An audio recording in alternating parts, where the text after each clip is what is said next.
Friends, मैं सुनीता अग्रवाल। मेरे channel पे आप सभी का बहुत बहुत स्वागत है। तो आज हम बनाएंगे बहुत ही ज्यादा टेस्टी रेसिपी। तो चलिए बनाना शुरू करते हैं।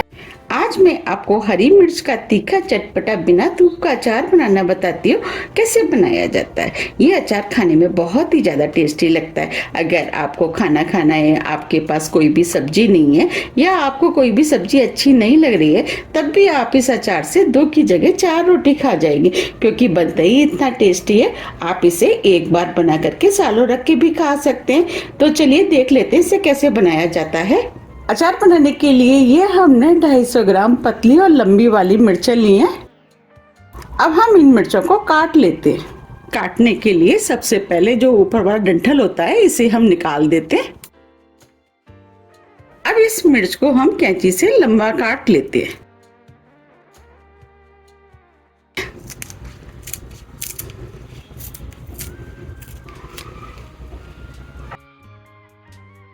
देखिए इस तरीके से आप चाहें तो इन्हें नाइफ से भी काट सकते हैं। अगर आपके हाथों में मिर्च काटने से जलन होती है तो आप हाथों पे थोड़ा सा सरसों का तेल लगा लें, इसके बाद आप मिर्च को काटें।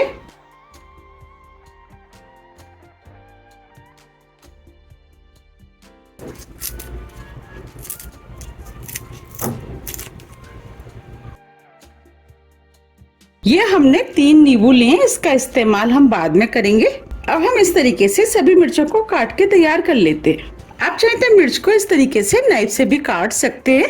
और आप जब भी मिर्च खरीदने जाएं, आप थोड़ी सी डार्क कलर की मिर्चें लाएं, उससे मिर्चों की सेल्फ लाइफ काफी बढ़ जाती है। और आप चाहें तो मिर्च के अंदर जो बीज है उसको भी निकाल सकते हैं, इससे थोड़ा सा तीखापन कम होगा। लेकिन मुझे थोड़ा सा तीखा अचार पसंद है, इसीलिए मैंने इन मिर्चों में से बीज नहीं निकाले हैं। ये हमने सभी मिर्चों को काट के तैयार कर लिया है। अब हम अचार के लिए मसाला बना लेते हैं। मसाला बनाने के लिए गैस पे हमने पैन रख दिया है। अब इसमें 2 टेबल स्पून सौंफ डाल देते हैं, 2 टेबल स्पून राई, ये हमने काली वाली राई ली है। अब इसमें 1 टेबल स्पून पीली वाली राई डाल देते हैं, इससे कलर अच्छा आएगा। आप चाहे तो सिर्फ काली वाली राई या पीली वाली राई का भी इस्तेमाल कर सकते हैं। ये 1 टीस्पून मेथी दाना लिया है, वो भी डाल देते हैं। 1 टीस्पून जीरा, 1 टीस्पून अजवाइन। अब मसालों को लगातार चलाते हुए स्लो मीडियम फ्लेम पे 2 से 3 मिनट करीब भून लेते हैं। हमें इन्हें ज्यादा नहीं भूनना है, बस हल्का सा ही भूनना है, जिससे कि मसालों के अंदर जो नमी है वो निकल जाए। 3 मिनट करीब हो गए हैं। अब ये मसाले भी भुन गए हैं, मसालों में से हल्की सी खुशबू भी आना शुरू हो गई है।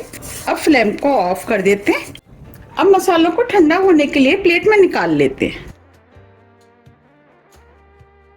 जब तक मसाले ठंडे हो रहे हैं हम आगे की तैयारी कर लेते हैं। अब इसी पैन में आधा कप सरसों का तेल डाल देते हैं।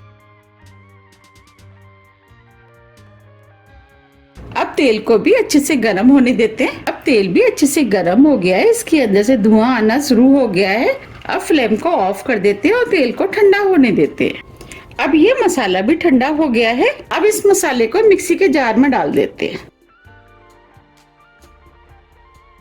अब मसाले को मिक्सी में दरदरा पीस लेते हैं। अब ये मसाला भी दरदरा पीस गया है। अब मैं आपको दिखा भी देती हूँ। देखिए हमें इस टाइप का दरदरा पिसा हुआ मसाला चाहिए। अब इस मसाले में हम 1 टेबल स्पून कश्मीरी लाल मिर्च डाल देते हैं। ये तीखी कम होती है, इसे हम कलर के लिए डाल रहे हैं। आधी टीस्पून हल्दी पाउडर, 1/4 टीस्पून हींग, आधी टीस्पून कलौंजी। अब इसमें 1.5 टेबल स्पून सफेद वाला नमक डालेंगे। सभी मसालों को मिक्स कर लेते। अब ये मसाले मिक्स हो गए। अब जो हमने मसाला बनाया था वो हम मिर्च में डाल देते। ये हमने 3 नींबू लिए थे, उन्हें हमने काट लिया है। अब नींबू के रस को हम इस तरीके से इसके अंदर डाल देते हैं। नींबू अचार में प्रिजर्वेटिव का काम करता है और अचार को खराब होने से बचाता है, जिससे कि लंबे टाइम तक अचार सुरक्षित रहता है। और ये हरी मिर्च के तीखेपन को भी कम करता है, उसकी वजह से मिर्च खाने में बहुत ही ज्यादा टेस्टी लगती है। और नींबू से अचार के अंदर खट्टापन आता है। अब हम सभी चीजों को अच्छे से मिक्स कर लेते हैं। अगर आपके पास नींबू नहीं है तो आप इसकी जगह सिरके का इस्तेमाल कर सकते हैं। आप इसके अंदर कोई भी सिरका डाल सकते हैं। अगर आपके पास सिरका भी नहीं है तो आप इसके अंदर 2 से 3 टेबल स्पून विनेगर डाल सकते हैं। अगर आपके पास विनेगर भी नहीं है तो आप 2 टेबल स्पून इसके अंदर अमचूर पाउडर का भी इस्तेमाल कर सकते हैं। उससे मिर्च में खटास आएगी और मिर्च में प्रिजर्वेटिव का भी काम करेगा। अब ये मसाला भी अच्छे से मिक्स हो गया है। अब जो हमने तेल गरम किया था वो भी ठंडा हो गया है। अब इस तेल को इसके अंदर डाल देते हैं।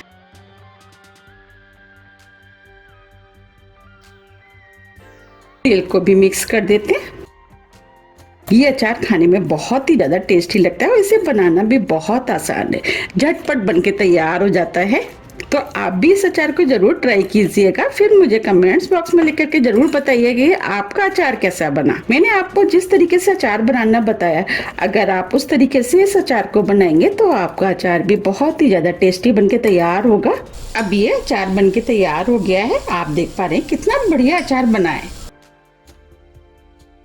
अब हम अचार को इस बोतल में भर लेते हैं। आप जिस भी बोतल में अचार को भरे, बोतल एकदम साफ और सूखी होनी चाहिए।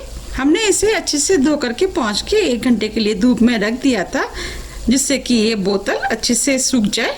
देखिए कितना बढ़िया अचार बनके तैयार हुआ है। आप इस अचार को एक बार जरूर ट्राई कीजिएगा, आपको भी ये बहुत ज्यादा पसंद आएगा और ये बहुत ही ज्यादा टेस्टी बनके तैयार हुआ है। मेरा तो अभी से अचार को खाने का मन कर रहा है, तो आप भी इसे बनाइए। फिर मुझे बताइए कि आपका अचार कैसे बना। अगर आपको मेरी रेसिपी पसंद आ रही है तो आप ज़्यादा से ज़्यादा फ्रेंड और फैमिली के साथ शेयर कीजिए और मुझे कमेंट्स करके ये जरूर बताइए कि आप इसे कब बना रहे हैं। मुझे उम्मीद है कि आप इस अचार को देखते ही बनाएंगे, क्योंकि बना ही इतना टेस्टी है। आपको इसको देखते ही पता लग रहा होगा कि अचार कितना टेस्टी बनके तैयार हुआ है। तो आप जाइए इसे बनाइए, फिर मुझे कमेंट्स करके ये जरूर बताइए कि आपकी फैमिली में किस किस को ये अचार पसंद आया। अगर आपको इस अचार को लंबे टाइम तक स्टोर करके रखना है तो आप सरसों के तेल को पहले गरम कर लें। गरम करने के बाद जब वो ठंडा हो जाए, इसके बाद इस बोतल में भरें। और सरसों के तेल का लेवल मिर्च के लेवल से थोड़ा सा ऊपर होना चाहिए। आपको इस अचार को धूप में रखने की कोई भी ज़रूरत नहीं है। आप इस अचार को अभी भी खा सकते हैं या आप 2 दिन के बाद भी खा सकते हैं। 2 दिन के बाद अगर आप खाएंगे तो ये अचार खाने में और भी ज़्यादा टेस्टी लगता है। बस अचार को आप निकालते समय ध्यान रखें, आप जिस भी स्पून का इस्तेमाल करें वो साफ़ और सूखी होनी चाहिए। अगर आप इन बातों का ध्यान रखेंगे तो आपका अचार कभी भी ख़राब नहीं होगा, काफ़ी लंबे टाइम तक अचार चलेगा।